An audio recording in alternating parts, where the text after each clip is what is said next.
En 2014, ravi d'accueillir encore une fois Irène Frein. Vous êtes une habituée, non?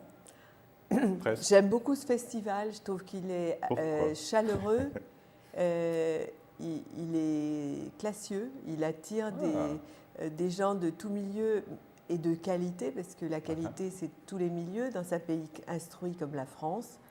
Et il y a un lieu qui est extraordinairement accueillant. Vous savez, nous les auteurs, on se trouve quelquefois dans des bétaillères, dans des endroits bas de plafond, sous des éclairages épouvantables. Et là, être au Carré d'Art, c'est vrai qu'on est tous heureux de venir. Il y a une bonne atmosphère sympathique dans le train, justement, chaque fois. De bonheur de venir parce qu'on se sent bien. Et le métier d'écrivain est un métier difficile, un peu ingrat, solitaire. Et c'est vrai que les conditions sont réunies à Nîmes pour une convivialité de bonne aloi. Alors Irène, j'adore, il y a plein d'histoires d'amour dans tous vos romans, hein, mais celui-là, cette fois-ci, c'est un peu plus dur. Hein, c'est moi, c'est sorti de rien. Oui. Et un journaliste, un jour, j'ai lu comme ça que vous avez dit, vous êtes sorti de rien. Et ça a enclenché. En public, oui, on me remettait une récompense, oui, vous allez sur le podium. Incroyable. Et cette grande figure des médias qui m'a rendu un grand service, parce que dans le fond, c'est le départ de cette enquête, me dit, vous qui êtes venu de nulle part et qui êtes sorti de rien. Et nulle part, c'est la Bretagne, nulle part Land, très bien, et sorti de rien, bien c'était mes origines. Et en fait, ça m'a interpellée parce que c'est mon père qui est sorti de rien. Oui, voilà. Moi, je n'ai jamais eu faim, lui a eu faim. J'ai eu un peu froid, mais tout le monde a eu un peu froid dans les années 50 et 60. Et j'ai pu faire des études sans bourse, ce qui veut dire un certain niveau de ressources. Déjà, donc mon père s'était élevé à la force du poignet.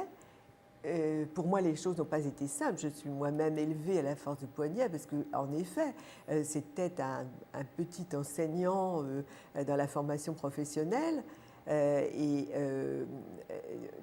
Il a fallu que je m'auto-éduque dans le milieu parisien où j'ai été propulsée, dans le milieu des médias et dans le milieu universitaire. Tout d'un coup, comme ça? Oui, j'ai été agrégée à 22 ans. Et oui, donc ça, oui, Paris. Oui. Paris, et je venais d'un petit milieu tout simple et je l'ai propulsée par mon mariage dans la bourgeoisie aussi. Ça n'a pas été simple. Ouais. Hein. Je me suis tapé des phrases comme ma belle-mère, par exemple. Ah oui, vous êtes bretonne, vous êtes certainement bigoudaine avec vos yeux effilés. Vous saviez, autrefois, nous avions des bonnes bigoudaines. Donc quand ce type m'a dit ça, ce n'était pas neuf. Mais il me l'a dit quand même assez tard dans ma vie. Et j'ai été prise d'un réflexe ancestral qui a été de savoir que je ne pouvais rien dire, qu'il ne fallait rien dire. Et j'ai identifié que c'était un réflexe presque millénaire du faible devant le fort. Et ensuite, j'ai commencé les jours suivants... la thérapie. Non, c'est-à-dire que je commençais à signer mes mails au lieu d'Irène, Ariane. D'accord. Fille de rien. Et à ce moment-là, non, je ne pense pas à la thérapie du tout. Je pense à sauve qui peut. C'est-à-dire que je me dis, mais qui était mon père? Parce que c'était lui. Je savais qu'il avait vécu entre 11 et 14 ans dans le grenier d'une soue à cochon. Il me l'avait dit peu avant de mourir. Il m'avait aussi laissé une valise noire d'ailleurs, qui contenait des tas de documents. Je les avais rapidement inventoriés après sa mort, mais je n'avais jamais pu pendant 7 ans toucher cette valise. Alors là, j'ai pu la toucher. Les documents, heureusement, étaient numérisés, ce qui m'a permis d'éviter la manipulation de la poussière, d'être trop en contact avec l'émotion. Mais l'histoire, Et là, j'ai trouvé des tas d'indices. Oui. Et je suis partie sur un coup de tête en Bretagne, et le miracle, c'était que le petit-fils du type qu'il avait employé dans la soue à cochon, non seulement était toujours là, la ferme, toujours debout, la soue à cochon, avec les montants du lit de mon père et tout un bazar de choses conservées. Et il m'a ouvert sa porte, alors qu'il était finalement le petit-fils un petit peu celui que mon père considérait comme l'oppresseur. Il a trouvé des gens, sans que je ne demande rien, qui m'ont parlé. Et en 48 heures, j'ai à peu près trouvé les secrets essentiels. Et alors?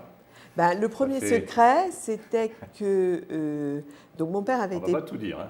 On ne va pas tout dire. De rien. Mais le premier secret, c'est que donc, mon père avait été placé, arraché à l'école par sa mère, 10e de 10, donc pour faire assurance vieillesse de sa mère, et donc précipité comme ça dans cette ferme pour faire bon à tout faire. Ouais, voilà, et se retrouve dans ces conditions de vie que j'ai décrites. Et j'ai essayé d'en savoir plus, et à ce moment-là, on m'a dit « Votre famille, c'était des Noirs ».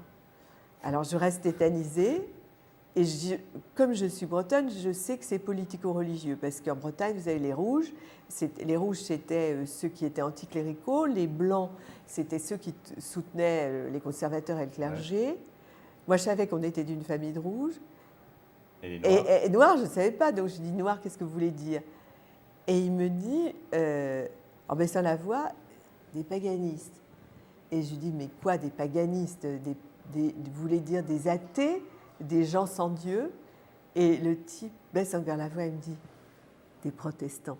Aïe, aïe, aïe. Alors, protestants en Bretagne, ça a oui. existé. Oui, c'est-à-dire que les Romans étaient protestants au XVIe, XVIIe.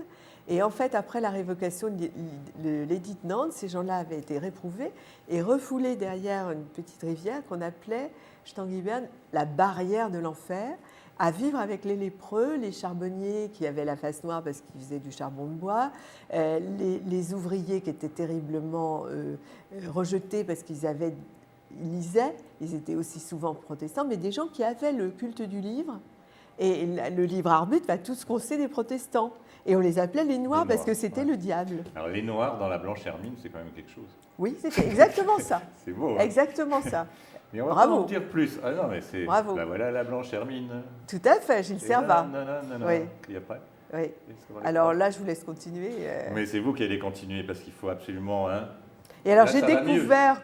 Ah ben oui, j'ai découvert l'énigme de mon prénom. J'ai compris pourquoi la confiance de mon père en moi avait été telle, la force qu'il m'a remise de croire dans les mots et dans les livres. Sa correspondance en Allemagne est éblouissante, ses carnets, le secret d'une femme qui est liée à ma personne. On n'en dit pas plus. Enfin, on n'en dit pas plus. Et maintenant, ça suffit. Regardez, je suis en pleine forme. Ah oui, génial, ça va beaucoup mieux.